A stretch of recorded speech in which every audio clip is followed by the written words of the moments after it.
Momento de recibir al viceministro titular de la Subsecretaría de Estado de Tributación, Fabián Domínguez, con nosotros esta noche. Viceministro, ¿cómo está? Buenas noches. Omar, buenas noches. Para mí un placer estar acá con ustedes, con el agradecimiento al medio, porque a través de ustedes llegamos a toda la ciudadanía. Bueno, muchos desafíos por delante en la Subsecretaría de Estado de Tributación, hace muy poquito en el cargo, pero ya seguramente tiene un panorama de la situación general en la que se encuentra tanto la institución y también la situación de recaudación de nuestro país. Indudablemente, la coyuntura no es fácil, el desafío es grande realmente, pero felizmente la Administración Tributaria tiene un cuerpo de recursos humanos muy competente, muy interesante, muy preparado, así que estamos trabajando ya muy fuertemente, fortaleciendo lo que tenemos que fortalecer, corrigiendo lo que creemos que tiene que ser corregido y básicamente poniéndole nuestro toque personal a la gestión tributaria. Todo lo que tiene que ver con la Subsecretaría de Estado de Tributación está dentro de la robustez necesaria para aumentar las recaudaciones que siempre son necesarias para todos los proyectos que pueda tener la autoridad del gobierno nacional. Bien, hay que tomar en cuenta una premisa muy básica. Los recursos son escasos y las necesidades ilimitadas. Partiendo de esa base, sin perjuicio de que la economía del Paraguay viene muy bien a nivel macro hace ya bastantes años, la administración tributaria es una administración saneada. La coyuntura no nos ayuda en este momento, la coyuntura regional, el ingreso del contrabando masivo, entonces estamos en alianza estratégica con el director nacional de aduanas, tratando de combatir ese flagelo muy fuertemente con una lucha frontal a la evasión fiscal, tratando de acortar las brechas fiscales en la línea del discurso presidencial de ampliar la base tributaria, incluir nuevos contribuyentes, para no vernos obligados a tocar el sistema tributario y eventualmente tener que reacondicionar los impuestos.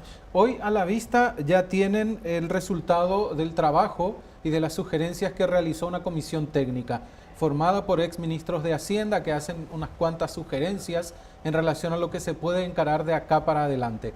¿Qué sugerencias se toman? ¿Cuáles se están analizando con el ministro de Hacienda? Es correcto. Bueno, las sugerencias son muy interesantes, de hecho, es de gente muy calificada, muy competente. Entonces, estamos estudiando un poco porque finalmente son recomendaciones. La administración tributaria es un órgano de aplicación de la ley y esas recomendaciones van en la línea que el sistema tributario del Paraguay en su conjunto es un sistema tributario concebido al siglo XX, es decir, data de la década del 90, se le hizo una modernización allá por la década del 2000, a mediados del año 2000, pero definitivamente un sistema tributario que ya tiene sus años. Esto nos da la pauta con las recomendaciones que nos dan que necesita ser retocado y vamos a ver cómo vamos avanzando en ese tren de cosas. Hoy hay algunas de las recomendaciones que podemos intentar hacerlas vía reglamento, porque tenemos margen para ello, pero hay otras que van a necesitar indefectiblemente, si es que se tomase la decisión de ir por ese norte, por ese camino, de tocar la ley probablemente, y eso implicaría una reforma tributaria, cuestión que no se hace de la noche a la mañana. Una reforma tributaria debe ser consensuada, debe ser discutida por los sectores, por la población, y es casi un gran pacto social que tenemos que firmar todos los ciudadanos del Paraguay si queremos ir hacia ese norte. Y que más tarde o más temprano tendremos que dar ese paso, sin lugar a dudas. Hoy el sistema tributario, como te dije, ya tiene más de 20 años de vida, hay nuevos hechos económicos, nuevas relaciones entre las personas, relaciones económicas, con la intervención de la tecnología, cuestión a la cual la ley debe acompañar ese avance tecnológico. Entonces, indefectiblemente tendremos que dar ese paso más tarde o más temprano. Ahora, ¿cuál va a ser el diseño de cómo vamos a dar ese paso? Y un tema que tenemos que empezar a pensar y a discutir entre todos los paraguayos. Y sin duda nosotros, la Administración Tributaria, el Ministerio de Hacienda, estamos haciendo el ejercicio necesario para hacer las simulaciones, para hacer las pruebas en laboratorio primero, para ir aconsejándole a nuestro ministro y al presidente de la República de cuáles van a ser los pasos o cómo tenemos que dar esos pasos si se decidiese ir en ese norte. Por ejemplo, la comisión sugiere equiparar el IVA y hacerlo extensivo todo al 10%. Pero eso se puede hacer por reglamentación, para eso no hace falta ley, claro. La ley 5061 del año 2013 le faculta al Poder Ejecutivo a digamos, por decreto poder establecer ese tope de tasas que es el 10%. No puede ser más del 10%, sin lugar a dudas, pero hay algunos bienes, como ser medicamentos, productos de la canasta familiar, venta de inmuebles, alquiler de inmuebles, que están todavía al 5%, que eventualmente si la decisión fuese esa, repito, cosa que no es todavía o no es en este momento, se podría ir todo y unificar la tasa del 10%, que mirando de un punto de vista de eficiencia, Sí. yo te diría que hasta es coherente la recomendación, porque imagínate que tener tasas diferenciadas de IVA causa problemas en cuanto a la planificación, en la proyección, los cálculos de indicadores económicos, y mismo para el contribuyente tener que liquidar su impuesto cuando maneja dos tasas es algo más molesto. Entonces, desde ese punto de vista de la eficiencia, a los efectos del manejo, de la gestión del sistema tributario, de ambas partes, de nosotros que recaudamos y del contribuyente que liquida, no sería descabellado pensar que manejemos una sola tasa del 10%, que sigue siendo baja si comparamos las tasas de la región que nos duplican nuestros países vecinos. Es decir, los países vecinos tienen el doble de tasa de IVA que el Paraguay. Entonces, entiendo que tenemos ese margen, insisto, sin que eso signifique que eso va a ocurrir. Es simplemente una recomendación técnica, y nosotros ya le dijimos a nuestro ministro y al presidente de la República que esa recomendación puede cumplirse sin que medie una ley y puede realizarse por decreto mediante. ¿Qué puede pasar con el IRAGRO y el IRASIS también? Sí, el IRAGRO y el IRASIS está pidiendo o está recomendando este informe que se unifique. Eso sí, para eso sí hace falta una ley. Hoy el IRAGRO y el IRASIS, digamos, están disociados, tienen reglas propias cada impuesto. Incluso en las tasas, tienen tasas diferenciadas, porque el IRASIS, imagínate, el IRASIS paga 10% a fin de año y tiene una tasa adicional de 5% a la hora de distribuir utilidades. En el IRAGRO eso no ocurre, solamente 10% y ahí termina la historia. Es decir, a partir de ahí ya son disímiles. Y en ese sentido, además, en cuanto a las reglas de liquidación y otros, por la particularidad probablemente de cada sector, el sector comercial o el sector industrial y el sector agrícola y pecuario, están sujetos a hechos diferentes. El agro está sujeto a la zafra, a la mortandad del ganado. Es una serie de situaciones que en el sector comercial tienen otro ribete, otro ropaje. Lo que sí hace la comisión técnica es, dicen, unifiquen el IRASIS y el IRAGRO bajo un mismo impuesto. De hecho, eso existe en otras legislaciones. El Uruguay tiene un sistema parecido, un sistema de impuestos en donde hay un sistema dual. ¿Qué quiere decir sistema dual? Un impuesto orientado a las empresas, sin importar a qué actividad se dediquen, y a las personas físicas. Entonces, lo que propone básicamente este informe técnico, en virtud a su análisis in extenso, es que nos impulsa a pensar en un sistema dual. Tratarle a las empresas, independientemente a que se dediquen al agro, a la industria o al comercio, que tengan que liquidar sus impuestos bajo una sola regla, que tampoco, insisto, desde el punto de vista de la eficiencia de la gestión tributaria, tampoco es descabellado.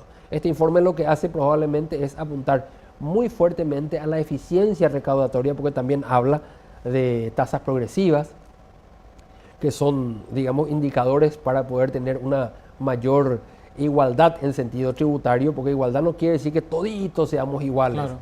La igualdad en sentido tributario es tratar a los iguales como iguales y a los desiguales como desiguales. ¿Qué quiere decir eso hablando en términos prácticos?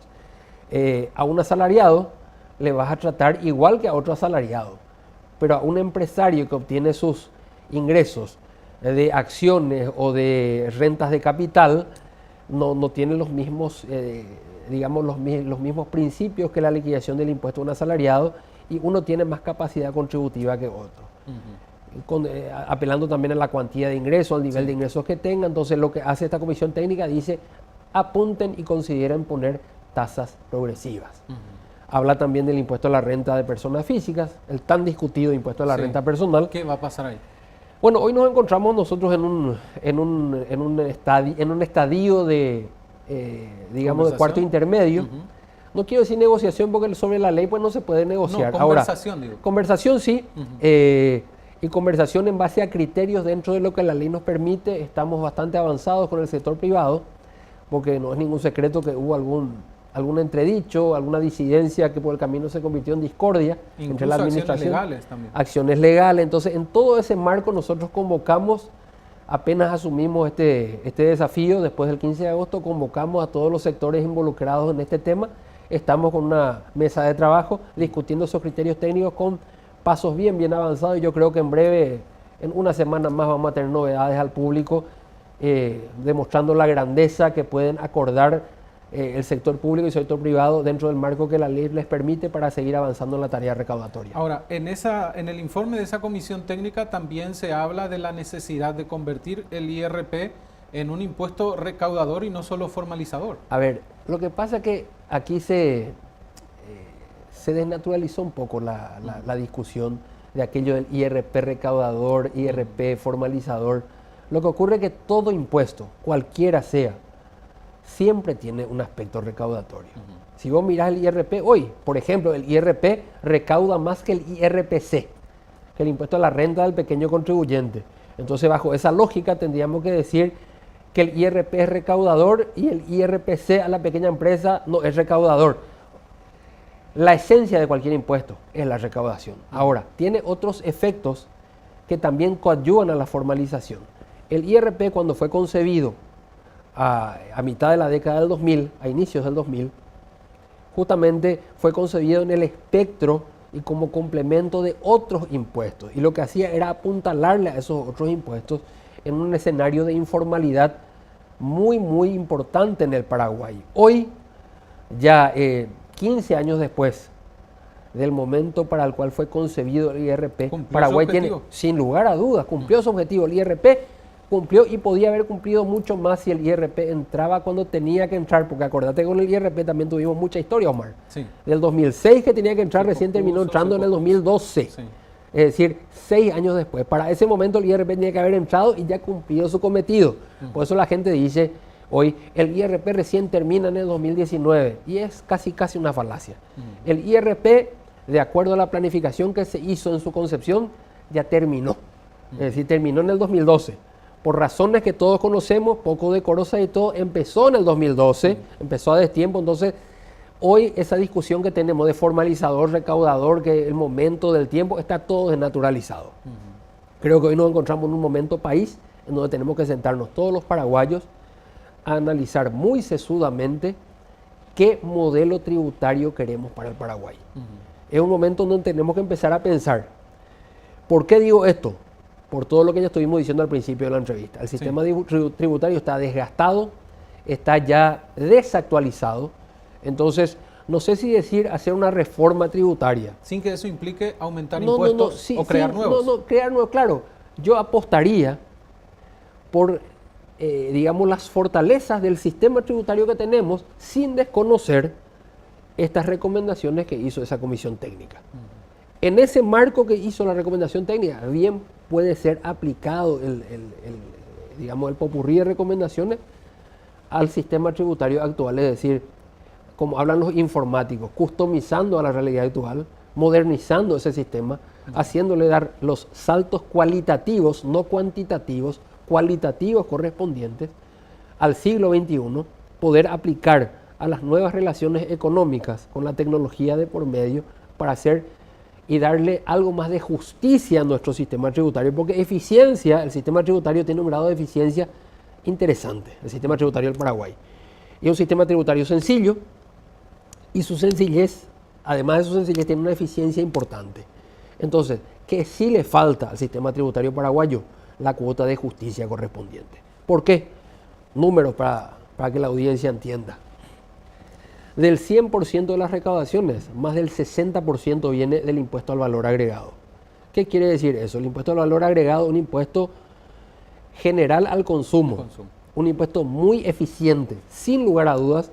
¿Por qué eficiente? Por la cantidad de contribuyentes que tiene toda la población. Ahora, no mide capacidad contributiva de la población. ¿Qué quiere decir eso? Paga igualito el pobre y el rico. Y en ese contexto, lo lógico en el marco de las recomendaciones de la comisión técnica es de que quien tiene más y que el que tenga la fortuna de tener ingresos económicos importantes, tiene que pagar más que el pobre. La premisa es, aquel que gana mucho, paga más. Aquel que gana en un nivel medio, paga algo menos. Y aquel que gana tan poco que le sirve solamente para subsistir, no debería pagar nada. Porque si no estaríamos detrayendo su calidad de vida. Ahora, ¿cómo se logra eso sin tener el conflicto que puede llegar a generarse en distintos sectores? Por eso, justamente, ¿cómo se logra? Como se logran todas las cosas conflictivas, Omar, con el diálogo.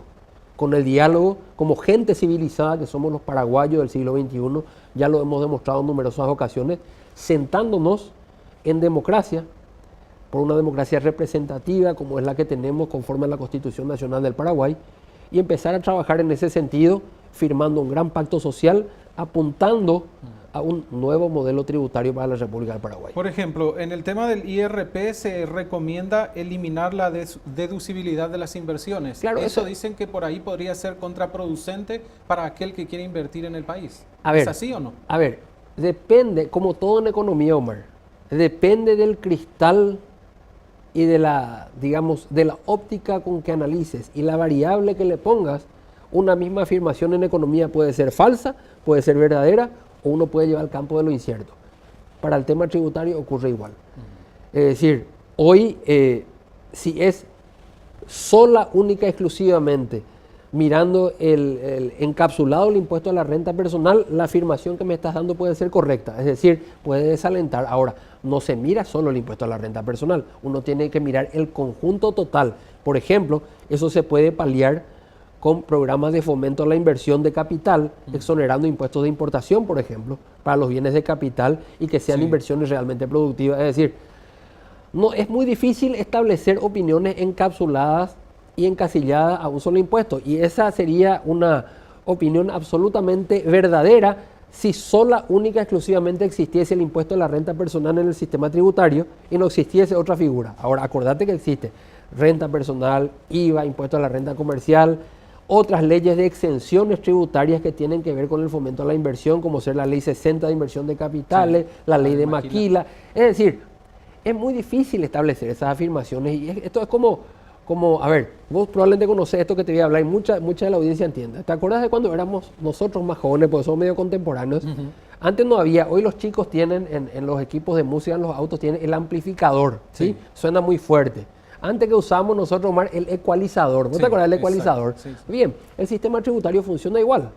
Las diferentes figuras impositivas son como las perillitas del ecualizador, en donde vos vas graduando los sonidos para poder obtener un sonido óptimo. Es más, no es la misma ecualización cuando toca heavy metal, o no es la misma ecualización cuando vos escuchás una música tropical o cuando escuchás música electrónica. Dependiendo de qué música quieras escuchar, vas a ir ecualizando. Eso mismo ocurre con el sistema tributario. ¿Qué queremos obtener con el sistema tributario? Dependiendo de hacia dónde queremos orientar el país, debemos ecualizar las figuras impositivas, si vale el término, para obtener el resultado deseado. En contrapartida, también usted mencionó las exoneraciones tributarias. Sí. Algunos dicen que son ya excesivas. Más de 500 millones de dólares se prevé para el presupuesto de 2019 en exoneraciones, que también representan incentivos o beneficios. Eso viene, probablemente eso viene con lo que se pone en el presupuesto, de lo que se denomina el gasto tributario, que es el término técnico para poder medir, para que la audiencia entienda también, para poder medir cuánto deja de recaudar el Estado por esas exoneraciones, por las exoneraciones tributarias. Y eso subió mucho, yo les tengo que contar acá, porque también el PIB cambió, la base del año base del PIB cambió, entonces el PIB se disparó. Y ese gasto tributario se incrementó bastante por causa de eso. La exoneración per se no es mala. Claro, puede ser positiva. Ahora, claro, puede ser un incentivo. Ahora, lo que sí es malo, o son malas aquellas exoneraciones per secula seculorum. Por siempre, la exoneración tendría que estar para apoyarle a las empresas incipientes a que puedan consolidarse. Una vez consolidadas, ir retirando gradualmente esa exoneración. Lo que ocurre es que también todos los institutos, volviendo otra vez, en economía, nada es del todo bueno y nada es del todo malo. Dependiendo de cómo lo administremos y cuál es la política o qué queremos lograr, un instrumento puede ser muy bueno o puede ser muy pernicioso. Ahora, hay un elemento que pasa a ser componente también ya de nuestra economía.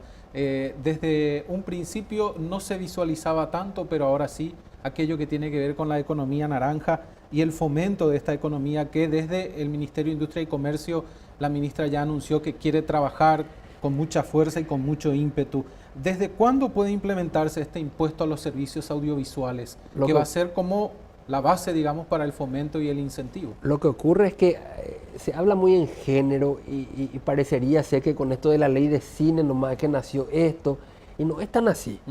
Ejemplo, vamos a hablar con nombre y apellido. Netflix. Todos conocemos, todos consumimos. Netflix es una empresa que está, no sé dónde tendrá su sede, lo que sí sé que no está en Paraguay. ¿Y cómo vemos nosotros? Contratamos el servicio, trae la tarjeta de crédito, trae el plástico. ¿Y qué es lo que ocurre técnicamente? Netflix está prestando servicios en Paraguay, aunque no tenga sede física en Paraguay. Conforme a la redacción de la ley tributaria paraguaya, Netflix tiene que pagar impuestos en Paraguay. Ahora me preguntarán, ¿pero cómo va a pagar si no está en Paraguay? La ley tributaria establece algunos mecanismos para cuando ocurren este tipo de situaciones que no fueron concebidas especialmente para Netflix. Insisto, esto fue concebido cuando Netflix ni siquiera existía. Y voy a poner un ejemplo. Si un cantante viene a dar un concierto en Paraguay, viene, canta una noche y se va. Él vino, ganó plata en Paraguay.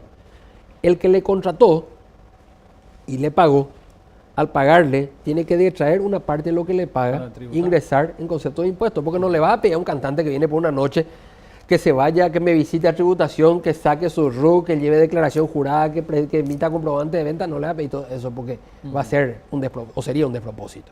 Entonces lo que se hace es hacerle tributar vía retención para hacer más cómodo el recaudo tributario, cómodo de ambas partes, del fisco y también del contribuyente.